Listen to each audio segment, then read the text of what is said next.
நம்முடைய காலத்திலேயே வங்கதேசத்தில் ஆயிரக்கணக்கான ஜனங்கள் அழிஞ்சுன்னு இருக்கா. இப்போ இங்கே வேதபாராயணம் நடக்கும் பொழுதே அங்கே அழிஞ்சுன்னு இருக்கா. பல கோவில்கள் இடிக்கப்பட்டு இருக்கு.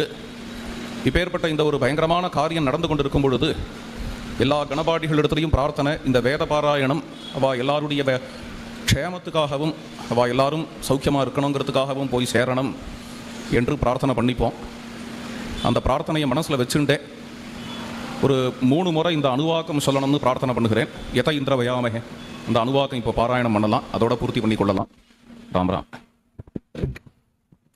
ஓம் யத இந்திர பயாமஹே ததோ நோ அபயம் கிருதி மகவன் சக்திதவதன்ன ஓதயே வித்விஷோ விமிருதோ ஜஹி ஸ்வஸ்திதா விசஸ்பதிர்வ்ருத்ரஹ விமிருதோ வசி वृषेन्द्र पुरगेतु न स्वस्तिदा अभयङ्करः यत इन्द्र भयामहे ततो नो अभयं कृधि मघवञ्चग्धितवतन्न ऊतये विद्विषो विमृधो जहि स्वस्तिदा विशस्पतिर्वृत्रः विमृधो वशी वृषेन्द्र पुरगेतु न स्वस्तिदा अभयङ्करः यत इन्द्र भयामहे ततो नो अभयं कृधि मघवञ्चग्धितवतन्न ऊतये विद्विषो विमृधो जहि स्वस्तिदा विशस्पतिर्वृत्रः विमृधो वशी वृषेन्द्रः पुरगेतु न स्वस्तिदा अभयङ्करः।